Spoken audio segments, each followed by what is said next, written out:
Om Namo Bhagavate Vasudevaya.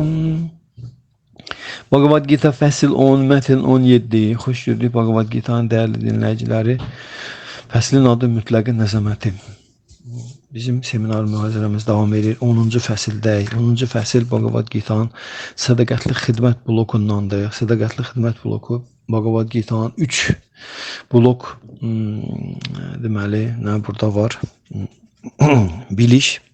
Birinci karma yogadandır, sonuncu gyana yogadandır, ortadakı isə bhakti yogadan. Yəni birinci fəaliyyətin yogası, sonuncu biliyin, elmin yogası, ortada isə bunların ikisinin nə idi? İkisinin bir yerdə bhakti yoga, sədaqətli xidmətin yogası adlanır. Deyilir ki, birinci blok 18 fəsildir Bhagavad Gita, birinci 6 fəsil karma yogadandır, sonuncu 6 fəsil gyana yogadandır, ortadakı 6 fəsil bhakti yogadan. Şrila Prabhupada deyir ki, birinci və sonuncu bloklar gyana, karma yoga sanki bu bir kitab, Bhagavad Gita kitabının nədir? Üzüdür, cildidirlər. Ortası, əsas ortadakı 6 blokdur. 6 fəsildir, üzr istəyirəm. İndi mən ortadakı 6 fəslin 4-cü nəyindəyik, fəslindəyik. 7, 8, 9, 10-cu dayı, sonra 11, 12'si de olacaq. Ondan sonra başlayacaq gyana yoga. İndi bu 10-cu fəslin 17-ci mətninə gəlib çatmışıq. O momentə ki, haçan Arjuna Krishnaya uzun müddətli qulaq asandan sonra Arjuna özünün itiraflarını elədiyi, özünün realizasiyasını danışır Krishnaya 12-ci, 13-cü mətndən 14, 15 və 17-ci, 16, 17, 18-ci mətnlərdə isə Arjuna Krishnaya sual verir əlavə. İndi 12-ci, 13-cü mətnlərdə Arjuna deyir ki, Arjuna uvacha param brahma param dhama pavitram paramam bhavan purusham shashvatam divyam adidevam acam vibhu. Arjuna dedi, Arjuna uvacha, sən Allah ali şəxsən, son məskənsən, safsan, mütləq həqiqətsən, sən əbədisən, transendentalsan, əzəli şəxsiyyətsən, doğulmazsan, əzəmətlisən. Narada Muni, Asita, Devala və Vyasadeva kimi bütün böyük müdriklər bunun həqiqət olduğunu təsdiq edirlər. İndi isə sən özün bunu mənə bəyan edirsən. 14-də deyir Krishna, Arjuna, ey Krishna, sənin dediklərinin hamısı həqiqət kimi qəbul edirəm. İlahi, nə mələklər, nə də Allahsızlar, demonlar sənin şəxsiyyətini dərk edə bilmirlər. 15-də isə deyir, ey ali şəxsiyyət. Krishna ali şəxsiyyət müraciət edir. Ey ali şəxsiyyət, hər şeyin ilkin mənbəyi, bütün məxluqların hökümdarı, mələklərin tanrısı, kainatın sahibi. Həqiqətən yalnız sən özünü daxili potensiyan vasitəsilə tanıyırsan. 16-da dedi ki, öz ilahi qüdrətinlə sən bütün dünyalara nüfuz edirsən. Xahiş edirəm bu barədə mənə müfəssəl surətdə danış. Nə barədə? Bütün dünyalara necə öz ilahi qüdrətinlə nüfuz edirsən. 17-ci bugün oxuduğumuzda deyir, ey Krishna, Sanskrit oxuyaq sonra. Katham vidyam aham yogims. Katham vidyam aham yogims. Tvam sada parichintayan.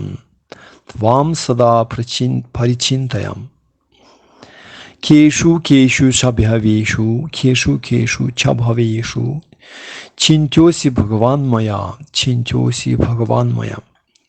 Tərcüməsi, ey Krishna, ey ali mistik, necə eləyim ki, daim səni düşünüm. Necə eləyim ki, səni dərk edim. Müxtəlif formalarından hansı birində səni xatırlayım, ey Allah ali şəxs. Bhaktivedanta Swami Srila Prabhupada buna qısa izahı belədir. Əvvəlki fəsildə deyildiyi kimi, Allah ali şəxs özünün yoga mayası ilə örtülüdür. Yalnız özünü ona həsr etmiş canlılar və fədailər onu görə bilərlər. Artıq Arjuna dostu Krishnanın Allah ali şəxs olduğuna əmindir. Bununla belə o hər şeyə nüfuz edən Tanrının adi adamlar tərəfindən dərk edilməsi yolunu öyrənmək istəyir. Adi insanlar tərəfindən, bizim kimi. Krishna özünü yoga maya enerjisiyle örtdüyü üçün Allahsızlar və ateistlər də daxil olmaqla adi adamlar onu dərk edə bilmirlər. Bu sualları Arjuna yenə də onların rifahı naminə verir. Yəni adi adamların, Allahsızların, ateistlərin rifahı naminə verir bütün bu suallar Arjuna. Yəni bugünkü insanlar həmən bu kateqoriyadanıq biz. Böyük fədai, Tanrının böyük fədaisi təkcə özünün deyil, bütün insanların biliyə yələnməsinin qayğısına qalır. Arjuna Vaishnava və fədai olduğu üçün öz mərhəməti sayəsində adi adamın uca Tanrının hər şeyi necə nüfuz etdiyini dərk etməsi üçün yol açır ona. O Krishnaya xüsusilə yogin deyə müraciət edir. Yogin. Burada deyir. Katham vidyam aham yogims. Yogim ali mistik deməkdir. Burada deyir. Ey Krishna, ey ali mistik. Arjuna ona görə deyir ki, Krishnaya xüsusilə yogin deyə müraciət edir. Çünki Shri Krishna onu adi adamdan, Shri Krishna onun özünü, yəni Krishnanı adi adamdan gizlədən, yaxud da aşkar edən yoga maya enerjisinin sahibidir. Krishnanı sevməyən adi adam daim onu düşünə bilməz. Buna görə də o materialistcəsinə düşünür. Arjuna bu dünyadakı materialistlərin düşüncə tərzini nəzərə alır. Keshu keshu çabhavi şu sözləri maddi təbiətə aiddir. Bu hava sözü fiziki şeylər deməkdir. Keshu keshu çabhavi şu materialistlər Krishnanın ruhi səviyyədə dərk edə bilmədiklərinə görə onlara fiziki şeylər barədə düşünməyə, Krishnanın fiziki şeylərdə təzahür etdiyini görməyə imkan verilir. Bhaktivedanta Swami Srila Prabhupadadan bu qədər idi. İzahı. İndi beləliklə burada Arjuna burada özünü gördür ki, bir şeydə belə maraqlı bir momentə toxundu. Deyir ki, Allah Ali şəxsdən söhbət edir və Arjuna Krishnanın şəxsiyyət kimi tanıyıbdır, Ali şəxsiyyət kimi. Bundan əvvəlki mühazirədə biz bu barədə danışdıq. Tanrının şəxsiyyət kimi tanımaq nə deməkdir? Və burada 14-cü mətndə Arjuna deyir ki, ey Krishna, sənin nə demonlar, sən dediklərin hamısı həqiqət kimi qəbul edirəm mən. Və sənin nə mələklər, nə də demonlar şəxsiyyətin, sənin şəxsiyyətini dərk eləmirlər. Deyir ki,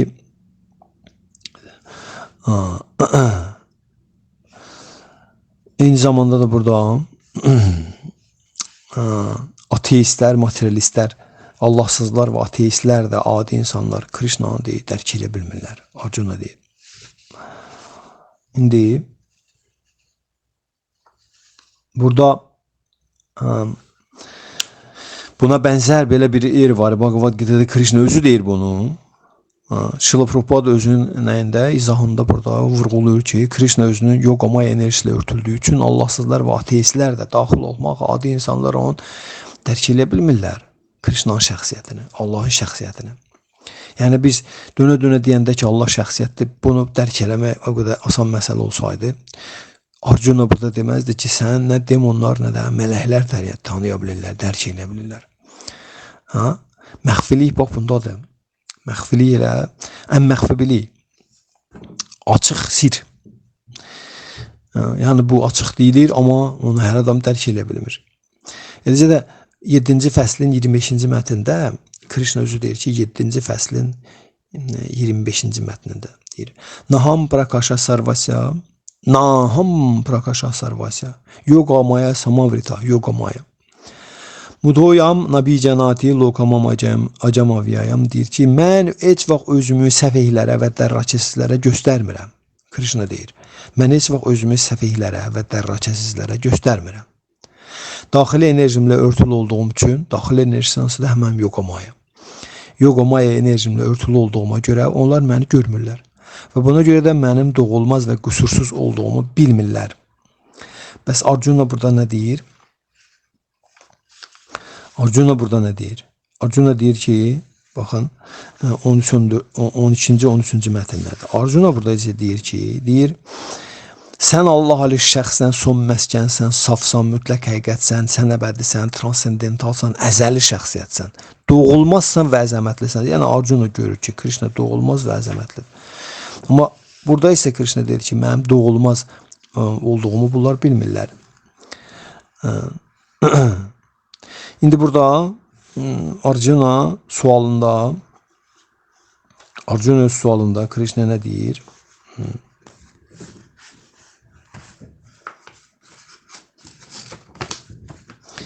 Deyir ki, Krishna, indi mənə deyə görüm, ey alim mistik, necə eləyim ki, daim səni düşünüm? Necə edim ki, daim səni düşünüm? Bir sual. Necə edim ki, səni dərk edim? 2 sual. Müxtəlif formalarından hansı birində səni xatırlayım? El Allah Şəx 3 sual. Bir dən mətndə Arjuna Krishna 3 dənə sual verdim. İndi birinci sual necə edim ki, daim səni düşünüm. Necə edim ki, səni dərk edim?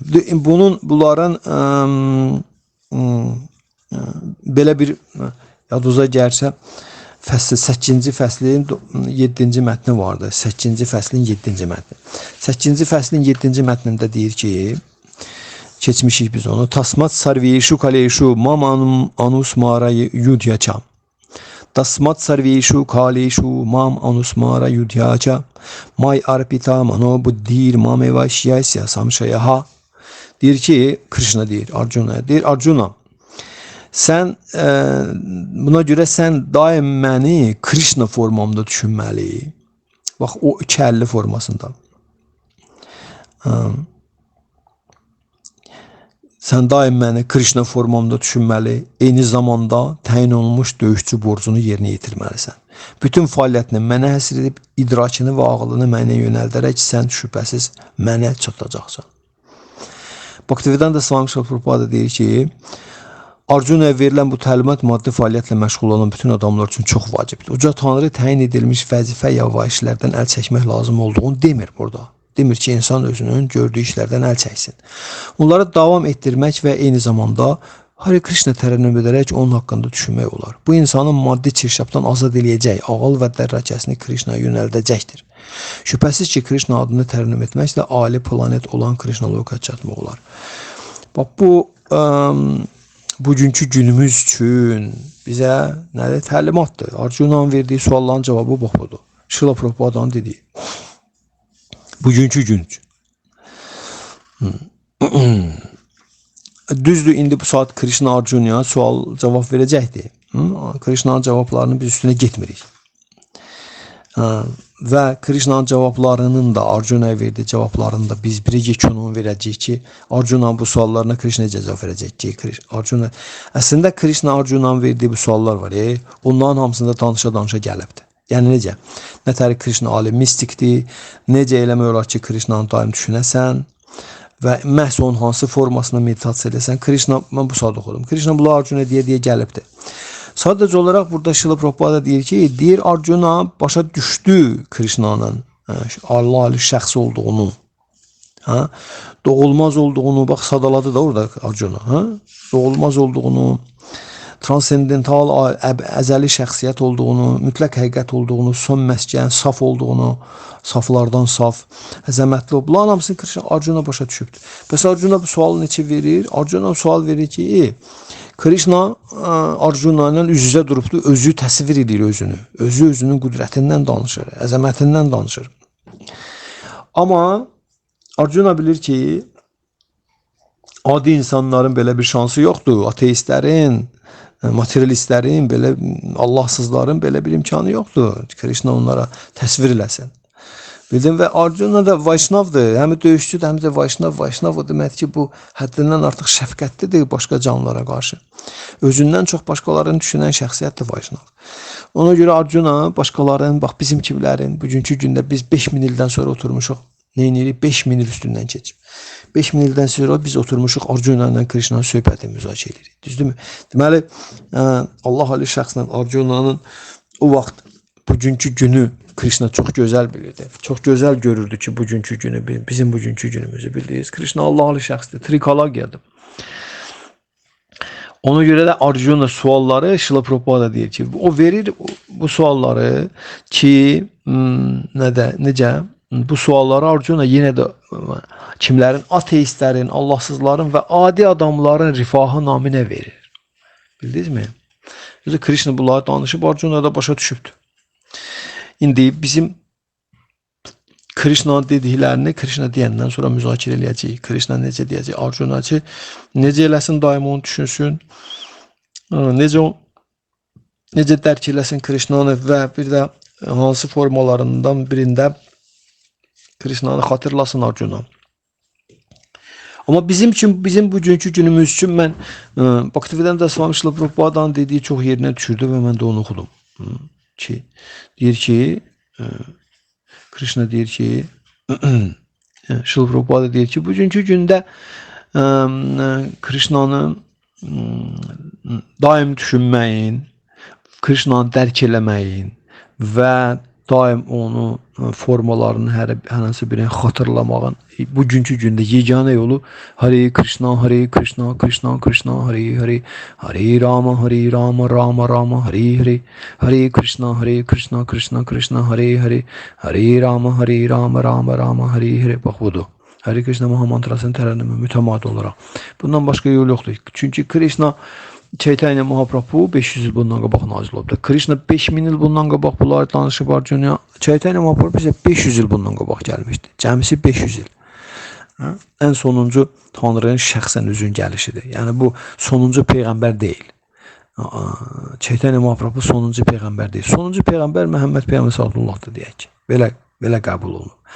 Chaitanya Mahaprabhu bu adi insan deyil. Chaitanya Mahaprabhu Tanrının fədaisi deyil. Chaitanya Mahaprabhu Krishnanın özüdür. Allah Ali şəxsin özüdür. Sadəcə olaraq o 3 dövrdə gəlir Krishna. Yəni Satya Yugada, Dvapara Yugada, bir də nədir? Treta Yugada gəlir. Ona görə Krishnanın adlarından bir də Triyugadır. Triyuga yəni 3 Yugada gəlir. Yəni ki, bu 3 Yugada mümin insanların yerdə, planetdə sayı çox olduğuna görə o ancaq bu üçündə gəlir. Və o sonuncu dəfə Dvapara Yuganın axırında, bürünc dövrün axırında Krishna kimi nazil olduğu, Krishna özü gəldiyi şəxsən. Və Kurukshetra döyüş meydanını neynədir? Həyata keçirdi. Bütün planetin yaramazların hamısını yığdı bir yerə, orada məhv elədi. Və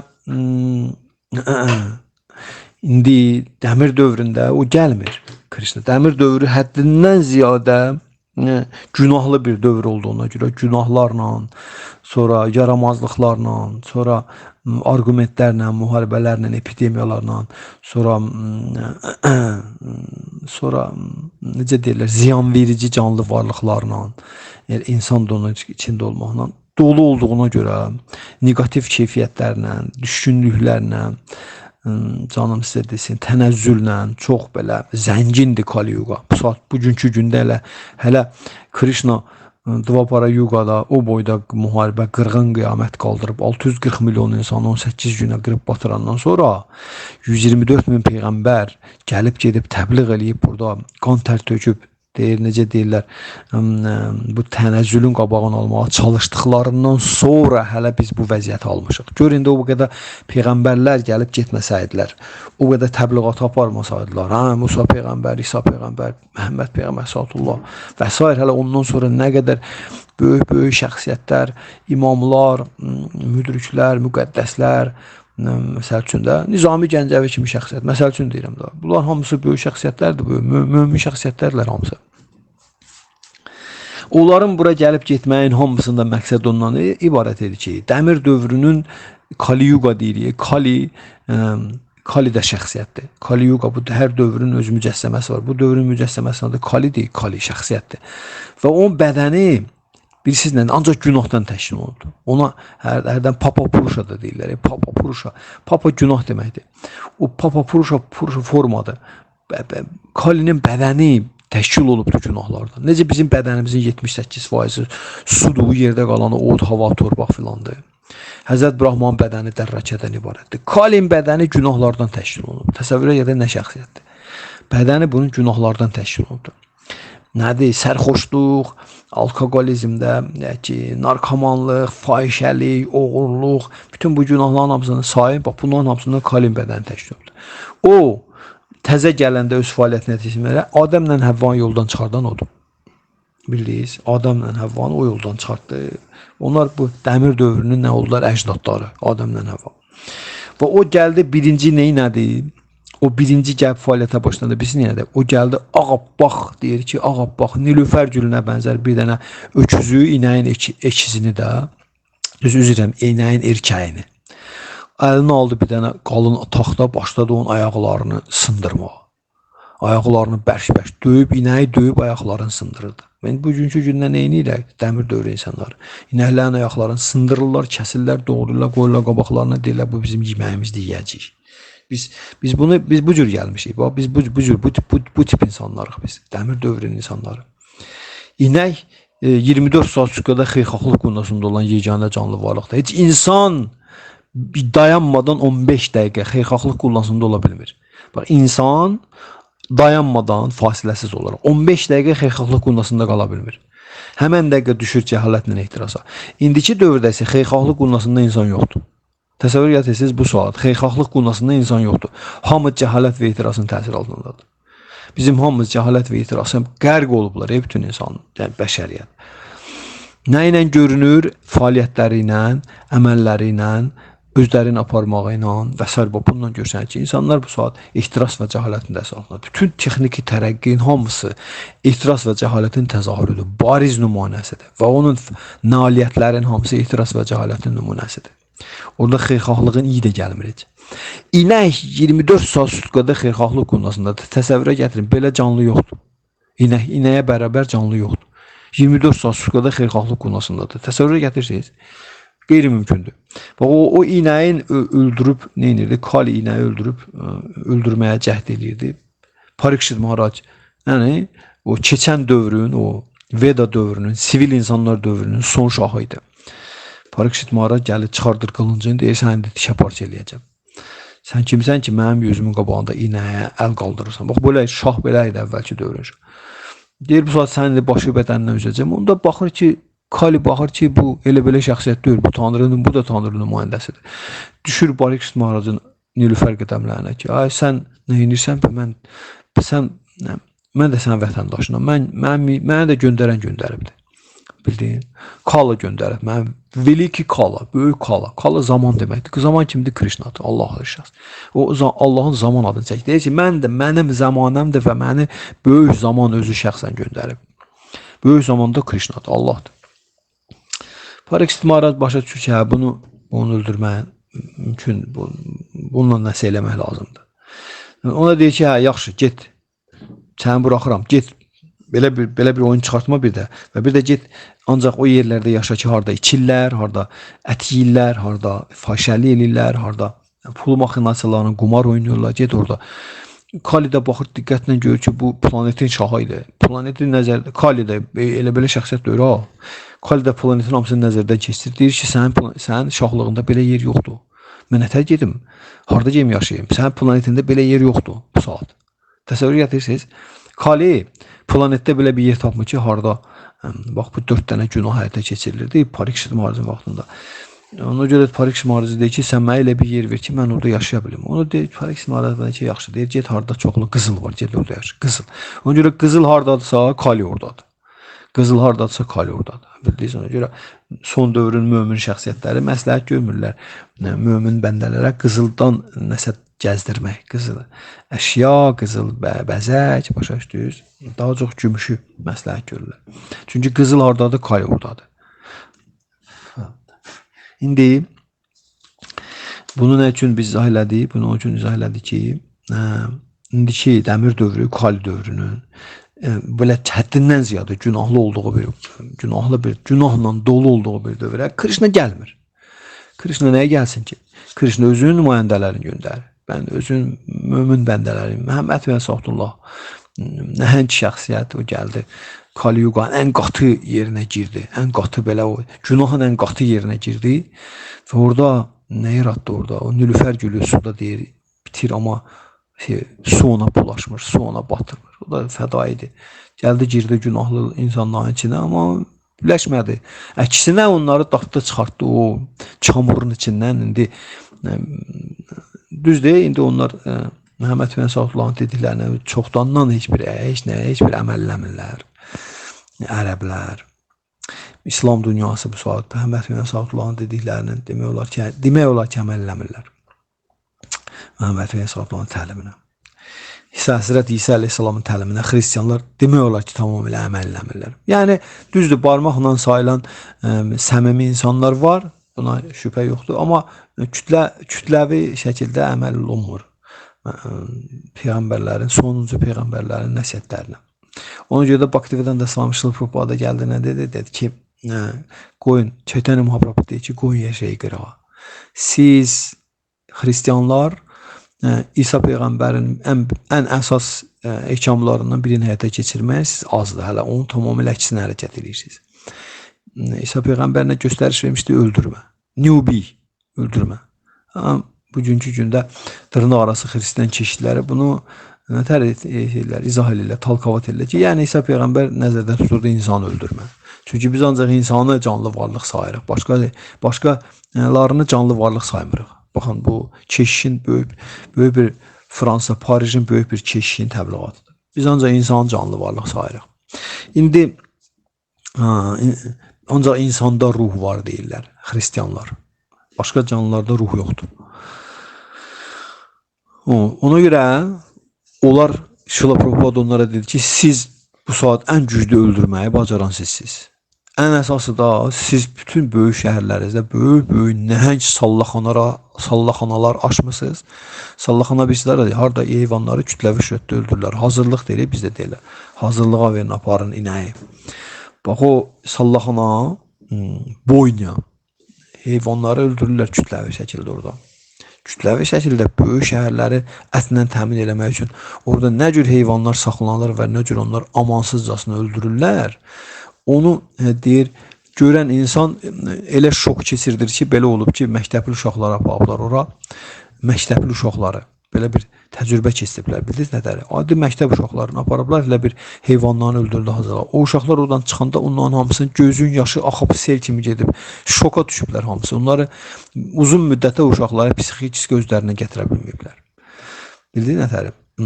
Ona görə məsəl üçün bax belə öldürməkdə mahirdirlər Hristiyanlar. Mahirdirlər, çox məharətlidirlər.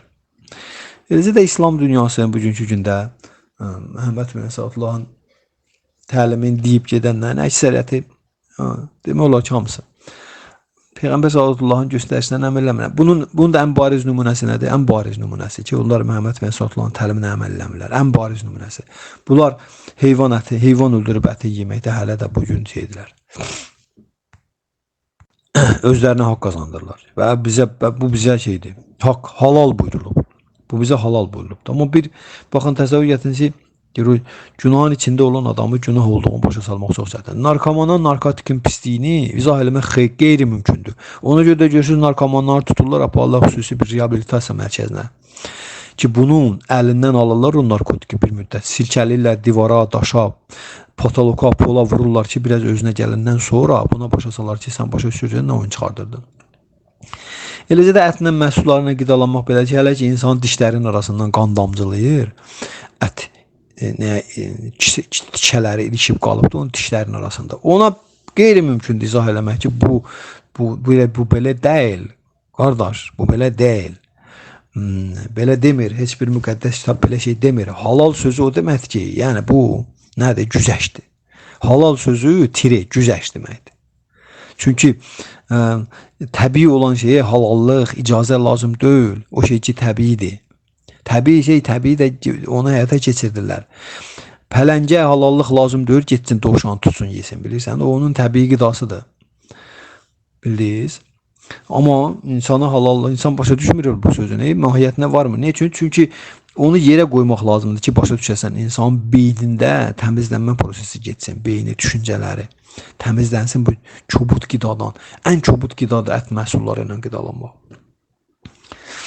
Ona görə də Çaytanya Mahaprabhu müasir dövrün insanlarına bizim əlacımız yoxdur dedi. Sizin əlacınız yoxdur. Bax, bu tənəzzül prosesi ki gedir bu saat, onun qarşısını almağın əlacı yoxdur.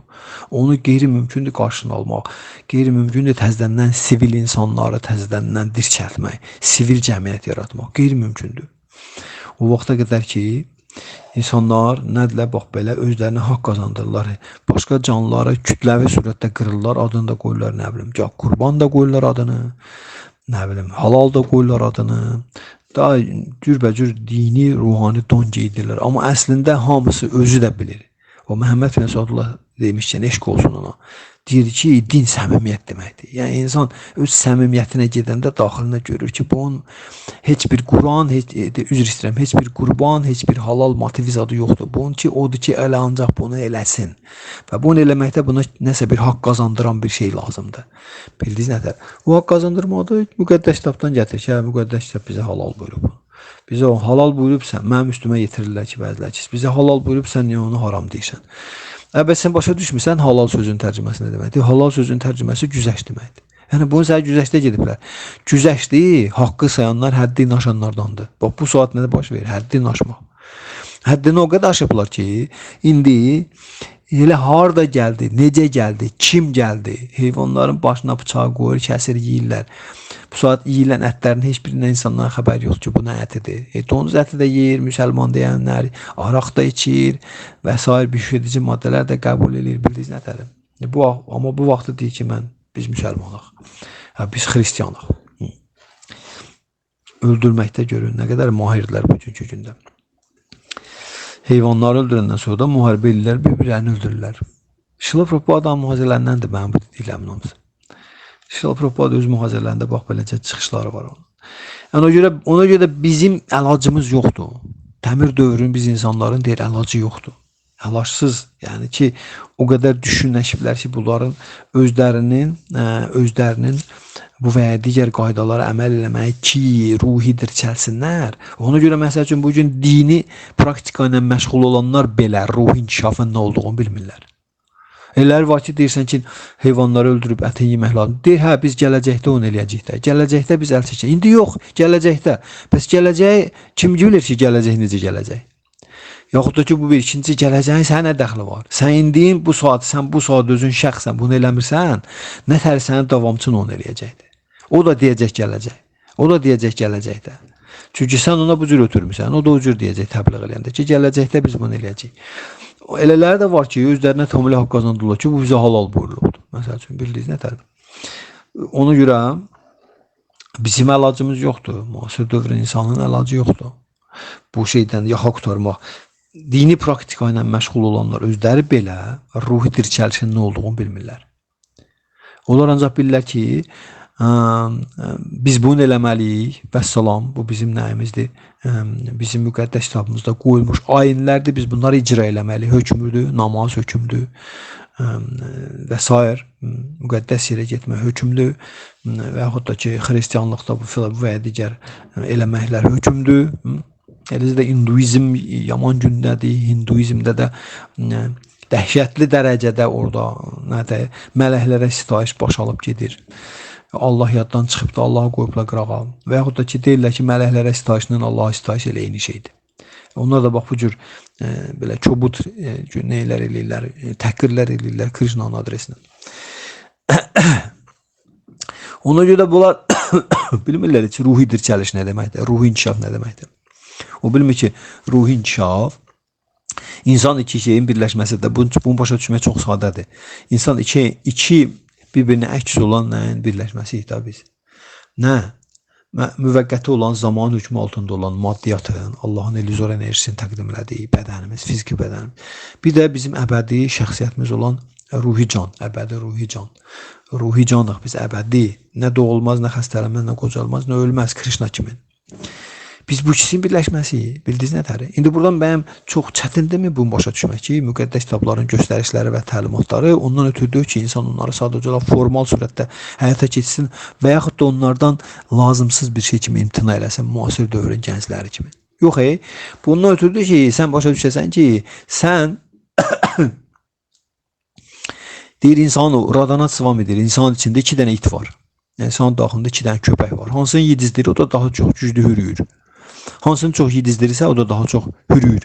Yəni, insanın içində bir maddi dəyərlərə çox güclü meyil var, maddi həzlərə, cismə aid olan. Bir də ruhani, mənəvi dəyərlərə, ruhi, dirçəlişə.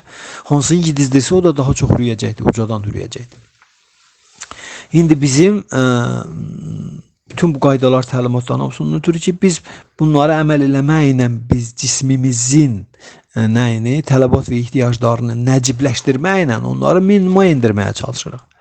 Və yaxud da ki, onları nəcibləşdirməklə biz onu Tanrı Krişnə təklif eləmək, məsəl üçün gətiririk. Məsəl üçün, heyvan ətin yemək, balıq, yumurta, soğan, sarımsaq, cəhalət qunasının təsiri altında olanlardır bunlar hamısı. Soğan, sarımsaq, göbələk, konserva, ət məhsulların hamısı, yumurta və s. qara çay, kofe, bunların hamısı cəhalətdir. Bunların hamısı buna qəbul edən insanın beyni cəhalətdən heç vaxt çıxmayacaq. Cəhalət nə deməkdir?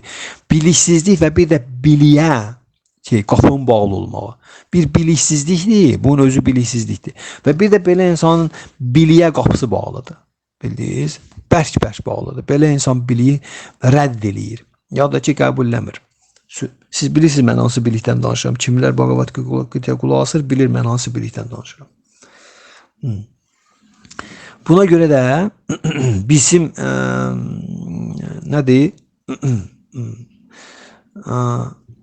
Cəhalət imkan vermir ki, biz Tanrıya tərəf üzümüzü tutaq. Ruhi dirçəlişin nə olduğunu başa düşək. Ona görə biz bu kobud qidaları, ət məhsulları, cəhalət yaradan məhsullar, bunlar hamısı kobud kateqoriyadadılar. Hamısı kobud qidalardır. İnsanlar bunlar nə qədər bu qidaları qəbul edirlər, o qədər kobudlaşa gedirlər.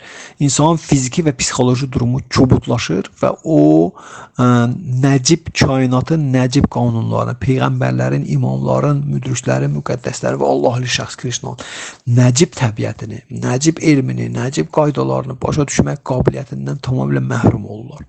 Tamamilə məhrum olur belə insan. Çünki onlar həddindən artıq nəcib qanunlardır. Nəcib təbiətdir, nəcibdir, nəcibdən də nəcibdir. Bizim ruhi can adlı şəxsiyyətimiz nəcibdən nəcibdir, bildiyiniz nətər. Bunun üçün insan özünün qidasını, bədənin 9 qapısından içəri girən qidaları nəcibləşdirməlidir. İlk əvvəl olaraq bax buna xidmət eləyir Quran elminin, İncil, bütün müqəddəs kitablar elminin, möminlərin, müqəddəslərin qoyduğu ayinlərin icrası, qaydalar, qanunlar, qadağalar, çərçivələr bax buna xidmət eləyir. Yəni birinci 9 qapıdan girən qidalar nəcibləşdirilməlidir. Bhakti Yogada bundan çox möhtəşəm izahları var. İncələşməlidir ki, nəcibləşməlidir ki, biz onu gətirək sonra növbəti etapda onu Tanrı Allah'lı şəxsə buyuraq. Krishna burada özü Bhagavad Gita deyir ki, mən deyir ki, Krishna hansı qidalar Krishna təklif olunanda qəbul eləyir, özü burada deyir. O deyir ki, putram pushpam palam toyam, putram pushpam palam toyam. Krishna deyir ki, gül, yarpaq, bar, meyvə, su mənə təklif eləsəz, məhəbbət və sədaqətlə mən onu qəbul edirəm. Nətədir? Orada demir ki, qoyun, inək, toyuq, keçi, yoxdur belə şey. Krishna deyir, mən qəbul eləyəcəm. Sən nə qədər halal deyirsən deyə, Allah bunu qəbul eləmir. Elə o Quranda da deyir, elə müqəddəs kitablarda da, Vedalarda da deyir ki, hamısında ki, heyvanların, Allah nə gündə olmalıdır ki, sən qan tökəsən, Allah da onu qəbul eləsin.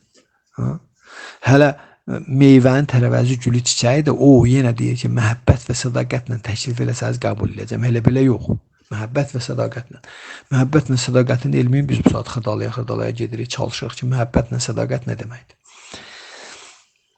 Biz bunları Krishnaya buyura bilək ki, bizim qəbul elədiyimiz qidalar bizi günahımızı, nətər deyir, cəhalətimizi artıra getməsin. Krishna özü deyir, orada deyir, mənə buyurmadan qəbul olunan qida haramdır və bir də nədir, günahdır. Mənə buyurulmadan qəbul olunan qida haramdır və günahdır. Sən nə qədər halal deyirsən de. O halallığı verən, bilirsiniz kimdir? Müvəqqəti olaraq nə kimin? Mən necə dedim? Güzəş kimin? Mələkdir. Həzrət Şivanın həyat yoldaşı Kali. Kalima şəhadət, kəlmə-i şəhadət. Kalima o mələkdir. Allah ali şəxs deyil o, Tanrı deyil. Təbii ki, Tanrı'nın xidmətçisidir. Tanrı'nın xidmətçilərindən biridir. Tanrı tapşırıb ona, bax bu ət yeyənlərə bax gör, onlara bir balaca himayədarlıq elə ki, onlar onu müvəqqəti olaraq eləyib ondan əl çəksinlər, çıxsınlar onun içindən. Amma biz bugünkü gündə hansı proses gedir? Əksinə proses gedir. Bu demək ki, yəni heç onun kalimaya da təklif eləmirlər, heç kalima da onu qəbul eləmir. Bildiniz nətər? Kalima da o ki, kəsilən heyvanları, verilən qurbanları qəbul eləmir. Çünki onun qəbul eləməsinin əlaməti o olmalıydı ki, insanlar getdikcə bundan uzaqlaşmalıydılar. Bunu İslam dininin böyük alimlərinin kitablarında yazılıbdır bu. Yəni qaydalar ona görə qoyulub ki, qurban qaydaları. İnsan tədricən bunun nə qədər iğrənc bir şey olduğunu tədricən anlayıb bundan uzaqlaşsın. Buna deyirlər güzəşt, başa düşdünüz? Güzəşt onu azaltmaq deməkdir. Yəni əgər peyğəmbər qayda qanun qoyubsa, çərçivə çəkibsə, bildiniz nə? Bu o deməkdir ki, o mərhəmət verib ki, biz o çərçivəni daralda gedək. Çünki axı bizim özümüzün pis vərdişimizdən imtina eləməyə iradəmiz çatmır. Baxın, pis vərdişdir. Heyvan öldürüb ətin yemək pis vərdiş kateqoriyasında da. Araq içməklə, siqaret çəkmək kimi. Amma baxın, görün bu gündən narkomaniya qoşulan insanın prostitusiya, fahişəliyə, narkomaniya və s. da bütün bu şeylərə, siqaret çəkmək, araq içmək, spirtli. Baxın, görün insanlar, hamı, əksəriyyət insan öz nümunəsində bunu görə bilir ki, bir şeyin təsir altında düşsün və s. onun altında çıxmaq qeyri-mümkündür. Ona görə də, bax, onu çıxa bilmədiyinə görə, özündə iradə tapa bilmədiyinə görə Peyğəmbər gəlir, o iradəni vermək üçün özünün nəyini qoyur, özünün mərhəmətini qoyur, xeyir duasını qoyur. Yaxşı, mən götürürəm üstümə, sizin həyata keçirdiyiniz günahın bu qayda da həyata keçirərsinizsə. Mən götürürəm üstümə, nə deməkdir? Yəni ki, sizin o çatışmayan iradənizi mən bərpa edirəm. İnsana deyir. Sən ancaq qoy, mən dediyim qaydalarla hər şey eləsən. Bu işləməlidir axı bu. Çünki Peyğəmbər Allahın nümayəndəsidir. Allahın nümayəndəsinin dediyini Allah dediyini deyir o. Onun ağzından çıxan Allahın sözüdür və onun verdiyi sözün arxasında Allah durubdur. Yəni Peyğəmbərin verdiyi sözün dalında Allahın özü durubdur. Allahdan da qüdrətli varlıq var. Deməli, sən o vaxta qədər ki, Peyğəmbərin dediyi qaydalarla gedirsən, Allahın xeyir duası səndəndir və sən ondan tədricən təmizlənəsən. O pis vərdişdən. Yox, əgər indi təmizlənmə prosesi getmirsə, əksinə hələ insanlar biraz da artıqlaması ilə heyvanları öldürürlər, kütləvi sürətdə və elə bilirlər ki, elə bu düzdür də, başa düşdüyünə tərəf. Nə qədər çox öldürərsənsə, o qədər çox qəhrəmansan. Yox, sən bunu, o deməkdir ki, sən Peyğəmbərin qoyduğu qaydaya əməl eləmirsən. Çünki əməl eləsəydin, sən o azaldardın onu. Azalardı o səndə. Azalmırsa deməli əməl eləmirsən. Minimuma tərəf getmirsə sən əməl eləmirsən. Düzdür. Və bu məntiqdir. Möhkəm məntiqdir özdə. Bu nöqteyi nəzərdən bugünkü gündə burada Arjuna deyir, ey Krishna, ey alim mistik, necə eləyim ki, daim səni düşünüm, necə eləyim ki, səni dərk eləyim. Müxtəlif formalarından hansı birində səni xatırlaya biləm. Ey Allah Ali şəxs. İndi bu Arjuna'nın bu dediyini mən bu səhərdən danışdıqlarımdan həyata keçirmək qeyri-mümkündür. Qeyri-mümkündür. Heyvan əti öldürüb yeyən adamın Allah barədə düşünmək. Bu qeyri-mümkündür. Çünki zorakılıqla yaşayır o. Zorakılıq həyata keçirilir. Gecə-gündüz haram və günah yeyir. Haram və günah yeməklə Krishna deyir. Yeməyi özünün yediyini nəzərə alaraq pişirənlər haram və günah yeyirlər. Amma mənə buyuranlar hər udduğu tikəylə günahlarından azad olurlar. Mənə bu. Krishna buyurmaq üçün nə lazımdır? İşte bu Krishna onu qəbul eləsin. Mən bu saat bunu izah elədim. O, putram, puşpan, palamdoyam, o, gül, bar, yarpaq, meyvə, süd, su, bax bu şeylər olmalıdır. Yəni tamamilə zorakılıqdan uzaq şeylər olmalıdır. Onda Krishna onu qəbul edəcək və onu hələ sədaqət və məhəbbətlə təşrif eləsək. Onda deyir, bu cür qidanın hər tikəsi, udulan hər tikəsi insanın günahlarından azad eləyir, Krishna deyir. Bütün günahlarından. Bax, buna deyirlər, ruhi dirçəliş istiqamətlə inkişaf eləmək. Bugünkü gündə bu bizim üçün qeyri-mümkündür. Bugünkü gündə Çeytanya Mahaprabhu 500 il bundan qabaq gəldi və Qazi ilə söhbət elədim. Müsəlman qazisi ilə söhbət edir. Özü Qazi Çeytanya Mahaprabhuya qohumluğa gəlirdi. Qazi Hindistanda yaşayırdı. Hindistanda İslam neydi? İslam dininin adamıydı. Müsəlman dininin. Qazi idi də. Şəhərin qazisi idi. Və Çeytanya Mahaprabhu orada Hare Krishna Maha mantrasını tərənnüm eləyəndə Çeytanya Mahaprabhuya paxıllıq eləyən, Allaha paxıllıq bizim canımızda da bilirsiniz. Paxıllıq eləyən bəzi Smarta Brahmanlar, dırnaq arası İndus şeyləri, mollaları, Hinduizmin mollaları. Gedirlər şikayət edirlər Qaziyə ki, bu nə oyun çıxardır bu, səhərdən axşama qədər küçələrdə Hare Krishna oxuyub oynayır. Qazidə bu o dırnaq arası İndus mollalarının, Hinduizmin mollalarını, İslamın yox. Hinduizmin mollaları Çeytanya Mahaprabhuya paxıllıq eləyirlər. Onun hərəkatını. Gedirlər Qaziyə şikayət edirlər. Ki, bu bizim dinimizdə belə şey yoxdur, bu oyun çıxardır belə. cemaatı narahat edirdi. Çaytan Mahaprabhu ne edirdi? Çaytan Mahaprabhu da Allah'ın adlarını ne edirdi? Tərənnüm edirdi. Hare Krishna, Hare Krishna, Krishna Krishna, Hare Hare. Hare Ram, Hare Ram, Ram Ram, Hare Hare. Bunlar adını qoyublar Brahman, Hinduizmin mollaları. Amma kimisə Tanrı müqəddəsatlarını tərənnüm eləmə prosesinə xor baxarlar. Gəlirlər Qaziyə şikayət edirlər ki, bunlar imkan vermir. Qazi də gəlir, Çaytan Mahaprabhu özü orada olmayanda onun nədir? Onun davamçılarını, yəni bu Hare Krishna oxuya gedən indiki hansı ki dünyanın küçələrində gedirlər. Bu saat bütün planetin şəhərlərinin küçələrində gedir bu proses. Fədailər, Krishna fədailəri nə? Əllərində mridanga Hare Krishna oxuya gedirlər. Avropanın şəhərlərində, Rusiyanın, Ukraynanın. Deməli, gəlirlər Qaziyə şikayət edirlər. Qazi də geri götürür onların mırdanqalarını, o musiqi alətlərini sındırır, tökür yerə. O barabanların ki, bir də siz belə bu barabanları da çalıb Hare Krishna oxusanız, mən ölçü götürəcəm. Çıxır gedir. Çaytan Mahaprabhu bu xəbər çatanda Çaytan Mahaprabhu bütün şəhəri qaldırır ayağa, bütün şəhəri. Bütün şəhəri qaldırır ayağa, üsyana. Qaldırır, bütün şəhər durur ayağa, Navadivipan hamısı. Hamısını aparır, yeridir Qazinin qapısına. Gəlir deyir ki, buraya gəlmişəm. Səninlə mənə problemim var. O da Qazi də deyir ki, mənim problemim yoxdur deyir. Brahmanlar gəldilər, mənə şikayət elədilər. Amma onların orada qarşılıqlı söhbətləri düşür və Çaytan Mahaprabhu Qaziyə deyir ki, sən bilmirsən, Vedalarda yazılıb ki, inək müqəddəsdir. Biz ne üçün sən onu öldürürsən? O da deyir ki, mənim kitabım mənə buna icazə verir. Halal deyir. Bildiniz nətəri? Quran buna halal deyir. Mən də halalın fəlsəfəsini sizə izah elədim. Halalın fəlsəfəsi o deməkdir ki, bu güzəşdir. Bu məntiqdir, bilirsiniz? Məntiq, güzəşdir. Yəni ki, təbii olan şeyin nə halala, nə icazəyə ehtiyacı yoxdur. O şey ki, təbiidir. O şey ki, qeyri-təbiidir, onun halala və icazəyə ehtiyacı var. Və də düşünən kəslərdə ayələrimizdə dərin məna var, müqəddəs kitab deyir. Düşünən kəsdə düşünməlidir ki, bu mən halal və icazə verilirsə, bu deməkdir ki, mən bunu nə etməliyəm? Mən bunu azaltmağa çalışmalıyam da. Güzəşli insan azaldar da. Güzəşli haqqı kimi həyata keçirənlər həddini aşanlardır. Həddini aşanlara Allahın mərhəməti cəza kimi gələr. Buna görə də Çaytan Mahaprabhu gəldi, 500 il bundan qabaq. Deyir ki, bugünkü gündə Arjuna'nın burada Krishnaya verdiyi sualın cavabı budur. Gəl, mən səhərdən danışdığımın buydu, bax canı ki. Arjuna'nın burada Krishnaya verdiyi suala təbii ki, Krishna cavablandıracaq və biz deyəcəyik ki, Krishna burada nə demək istəyir. Amma bugünkü gün üçün Arjuna'nın verdiyi sualların cavabını Şrila Prabhupada da burada yazmışdı. Mən oxudum sizə onu. Şrila Prabhupada demiş ki, müasir dövrdə bu ancaq Tanrı müqəddəs adları tərənnüm eləmə prosesi ilə mümkündür. Çünki bu müasir dövrün insanlar üçün ən asan həyata keçiriləsidir. Ən asan.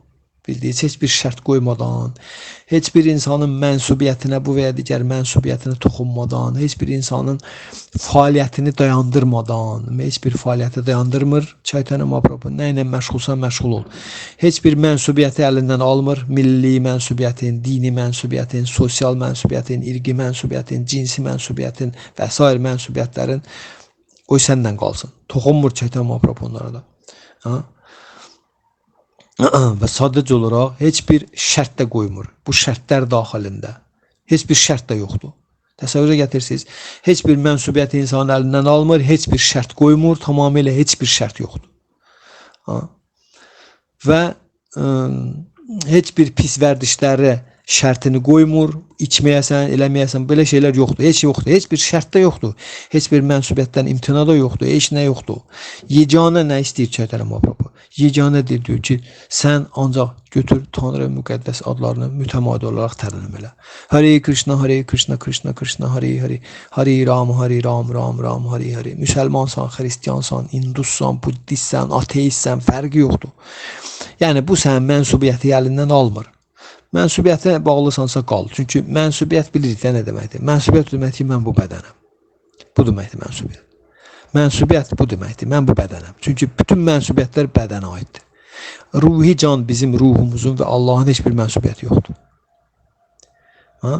Sevginin heç bir mənsubiyyəti yoxdur. Ruhun, sevginin bir də Allahın heç bir mənsubiyyəti yoxdur ki, bu istənilən dinin isə istənilən müqəddəs şəxsiyyətin son sözüdür. Son dediği ki, sən ruhi cansan, Allah şəxsiyyətdir və sən onun əbədi xidmətçisisən. Yəni əbədi xidmətçi nə deməkdir? Onun əbədi sevgilisi deməkdir. Yəni Tanrı ilə bizim aramızda əbədi sevgi münasibətləri var. Sevgini bərpa eləməyən dinin insana heç bir xeyri yoxdur. Allaha olan sevgini insanın qəlbində bərpa eləməyən dinin heç bir insanlara xeyri yoxdur. Belə dininə qəbul eləməyin, nə də onu həyata keçirməyin heç bir mənası yoxdur. Sevgi, Allah'a sevgi, Tanrı'ya sevgi, onun peygamberine sevgi. Sevgi. Sevgi de o deməkdir ki, insan qarışqanı da taftalamaq istəməz. Qarışqanı belə taftalamaq istəməz. Sevgi o deməkdir. Allah'a sevgi o deməkdir ki, insan qarışqanı tapılamaq istəmir. Ağacın yarpağını qopartmaq istəmir izafi yerə. Bildiniz, o da olsun ki, kütləvi surətdə heyvanların başını kəssin. Ki, bu bizim halalımızdır, haqqımızdır. O da oradan sevgi iyi də gəlmir. Nə peyğəmbərə, nə Allaha, nə möminlərə, nə müqəddəslərə. Ona görə də Çaytanya Mahaprabhu'nun təklifi budur. O Hare Krishna. Yox, əgər sən mənsubiyyətində hələ də bəş-bəş bağlısan, onda mənsub olduğun dində Allahın hansı adları var, onların zikirən geniş yeri ver. Səhər, axşam, gecə, gündüz Allahın adlarını zikir elə. Bu yaxınlarda Çaytanya Chandracharan Prabhu danışırdı ki, Peyğəmbər sallallahu nətəri Allahla görüşə gedibdi, Tanrı ilə görüşübdü. Məhəmməd bin sallallahu Allahla görüşüb. Və deyir ki, onun görüşündə o birisi peyğəmbərlər də iştirak eləyiblər. Orada olublar onlar. Ona qədər ki peyğəmbərlər. Musa peyğəmbər, Davud peyğəmbər. Məsəl üçün də onlar orada iştirak eləyiblər görüşdə. Və Allah Məhəmməd Peyğəmbər deyib ki, Tanrı Məhəmməd Peyğəmbər deyib ki, et öz davamçılara denə ki, gündə 50 dəfə mənə, gündə hər gün 50 dəfə mənə sitayiş eləsinlər. Namaz qılsınlar. Gündə 50 dəfə. Peyğəmbər sallallahu Məhəmməd Peyğəmbər da Allahın müti xidmətçisidir. Başını salıb aşağı qəbul edib ki, hə, gedirəm deyə, gedib deyəcəm indi. Gedib deyəcəm indi. Allahın əmridir də. Onda deyir, ora yığılmış peyğəmbərlərin hamısı hərəsi bir səs, hamısı bir ağızdan deyirlər ki, yox, heç sal aşağı bunu kim eləyər bu qədər? Gündə 50 dəfə kimdə namaz qılan Allah? Bunu Allah'tan xahiş elə ki, aşağı salsın. Çünkü insanlar düşkündür. Dəmir dövrünün insanları düşkündülər. Məhəmməd Peyğəmbər cahilli Ərəbistanla üst tutmuşdu. Deyir, bunu xahiş elə Allahın əleyhına düş. Allah bunu Məhəmməd Peyğəmbərə ne üçün deyir? 50 dəfə demək. Yəni deyir ki, hər şey atın qırağa əslində. Sizin məşğul olduğunuz o dünyada, bu dünyada hamısı cəfəngiyatla məşğulsuz. Allah Peyğəmbərə deyir. Bunu demək istəyir ki, siz onlara getdi, sizin elədiyiniz o cəfəngiyatla məşğulsuz. Atın qırağa. Siz xilas olmaq üçün orada yaşayırsınız. Xilas olasınız o nədən? Həbsxanadan. Ona görə gecə gündüz mənə ibadət eləyin. Gecə gündüz mənə dua eləyin. 50 dəfə gündə 50 dəfə namaz qılmaq üçün insan nə qədər gecə gündüz dua eləməlidir də bu. Bu gecə gündüz namaz qılmalıdır. Başqa heç nə eləməli deyil. Bu deməkdir. Ya ondan sonra deyir ki, bu peyğəmbərlər Məhəmməd Peyğəmbərin deyir ki, Çaytanya Chandracharan Prabhu oxuyubdu. Mən bir mənbədən oradan danışır ki, onlar xahiş eləyirlər, 50-dən 5-ə qədər saldırırlar. Bugünkü gündə müsəlmanlar gündə 5 dəfə namaz qılırlar. 5 dəfə. Hələ bəziləri 3 dəfə eləyir. Eləcə də Şrila Prabhupada. Bhaktivedanta Swami Şrila Prabhupada Hare Krishna Şura hərəkatının banisi. O Amerikada bu hərəkatı yaradanda öz şagirdlərinə deyir ki, gündə 64 qrup mantra oxuyasınız. 64 qrup, 64 dövrə. Bildiniz nətər? Bir qrup mantra 5-7 dəqiqə vaxt aparır. 5-7 dəqiqə bir qrup. 5-7 dəqiqə vaxt aparır. Düzdür? 64 qrup oxumaq deyib ki, 64 qrup oxumayan nədir? Düşkün candır. Düşkün insandır. 64 qrup. Onda Prabhupadan da şagirdləri hamısı düşürlər bunun əlinə, təyinə, ayağına, yalvarırlar ki, səndən xahiş edirik, 64 qrup bizlik deyil, biz 64 qrup oxuya bilməyəcəyik. Prabhupada başlayır düşməyə aşağıya, yaxşı, 48 qrup məsəl üçün, yaxşı, o da çətindir, baxır sifətlərinə, baxır hamısının sifətindən bir yazıqlıq yağar. 48 qrupdan düşür, 32 qrup, yaxşı, buna da deyirlər çoxdur. Ondan sonra düşür ən aşağı 16 qrup deyir, üzünü çevirir, gedir ki, da bundan aşağı yoxdur. 16 qrup minimum. Minimum 6 qrup oxuyun. 64-dən gəlir düşür 16-ya. Eyni hadisədir, görürsünüz, eyni prosesdir. İndi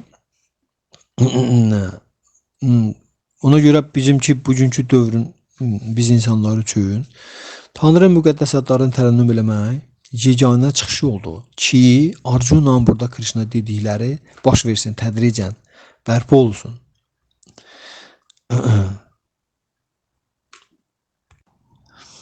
Nədir? Necə eləyim ki, daim səni düşünüm. Allahı düşünmək qeyri-mümkündür. Müasir dövrün biz insanlarına Tanrını düşünmək qeyri-mümkündür. Biz Tanrını düşünə bilmərik. Özdəki hələ Krishna, Arjuna burada deyir ki, daim səni düşünüm. Daim Krishna, Allahı düşünmək mümkündür. Yox, qeyri-mümkündür. Ne eləyim ki, səni dərk eləyim. Krishnanı dərk eləmək qeyri-mümkündür. Bunlar qeyri-mümkündür və hələ müasir dövrün insanları üçün də xüsusilə bu qeyri-mümkündür. Xüsusilə qeyri-mümkündür. Sənin hansı bir deyir formaları hansı birində səni daim xatırlayım. Allah xatirinə xatırlayım səni. Allah, ey Allah ali şəxs, Allahın şəxsiyyəti. Bugünkü gün üçün Tanrının adı ilə özünün arasında fərq yoxdur. Tanrının adı özü kimidir. Niyə? Çünki o mütləq təbiətlidir. Bizim adımızdan özümün aramında fərq var. Mənim adımı çəkirlər, amma özüm orada yoxam. Özüm olmayan yerdə adımı çəkirlər, mən orada yoxam. Adımla özümə də fərqlidir. Niçin? Çünki mən cisimlə ruh bir-birindən fərqlidir axı.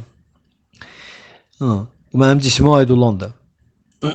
İkili dünyada yaşayırıq.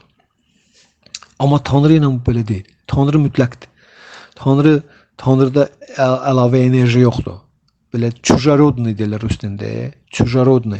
Nəsə belə çujoy belə bir özgə enerji yoxdur. Onların hamısı Tanrının doğmaca öz enerjiləridir hamısı. Hansı enerjinin adını çəksə, eləcə də maddi enerji özü. Bütün maddi və ruhi dünyaların mənbəyi müəyyən bu saat Krishna özüdür. Ona görə də onun təbiəti transcendentaldır və onun adı ilə özünün arasında fərq yoxdur. Hare Krishna, Hare Krishna, Krishna Krishna, Hare Hare, Hare Ram, Ram Ram, Hare Hare. Mən Krishna'nın bilavasitə ünsiyyətdəyəm.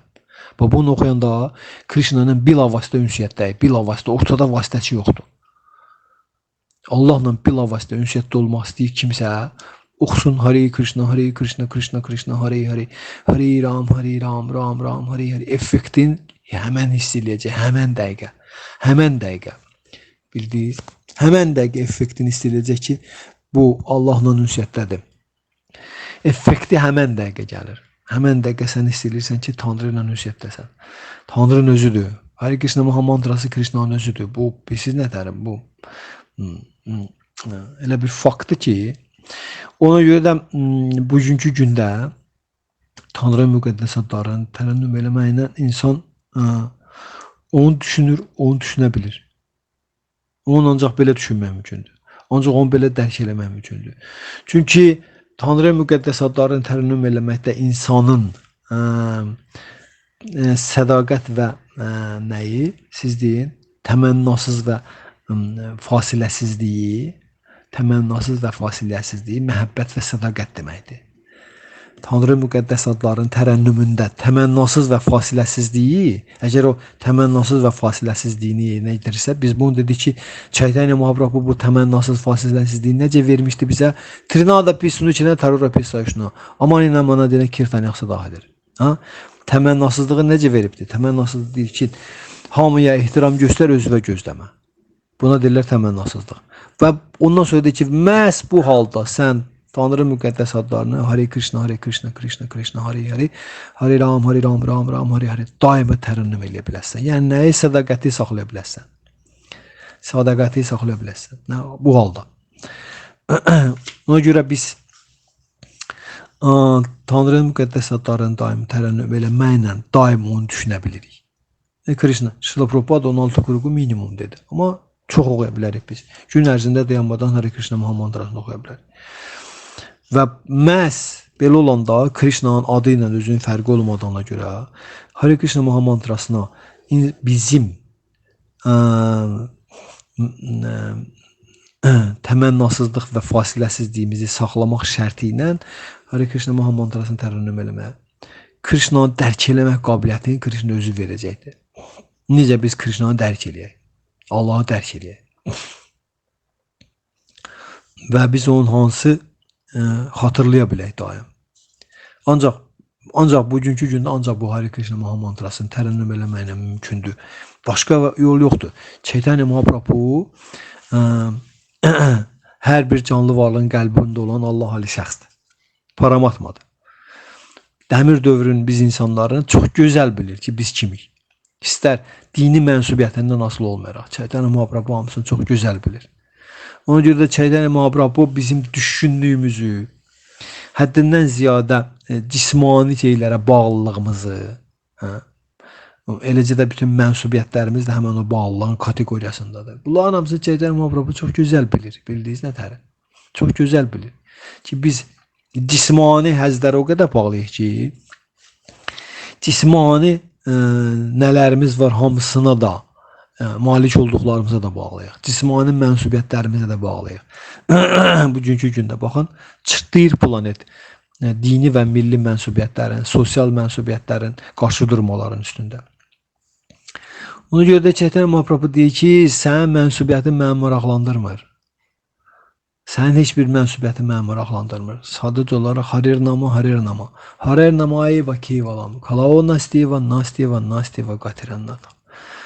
Sənin Tanrı müqəddəsatlarını tərənnüm eləməkdən başqa əlacın yoxdur, başqa çıxış yolun yoxdur və bunu bu saat planetin üstündə baş verənlər buna bariz nümunə və sübutdur. Mən burada dayanıram, kiminsə bu və ya digər nə olarsa, sualı olarsa buyursun. Tanrı mərhəməti sayəsində çalışaraq izah eləyək.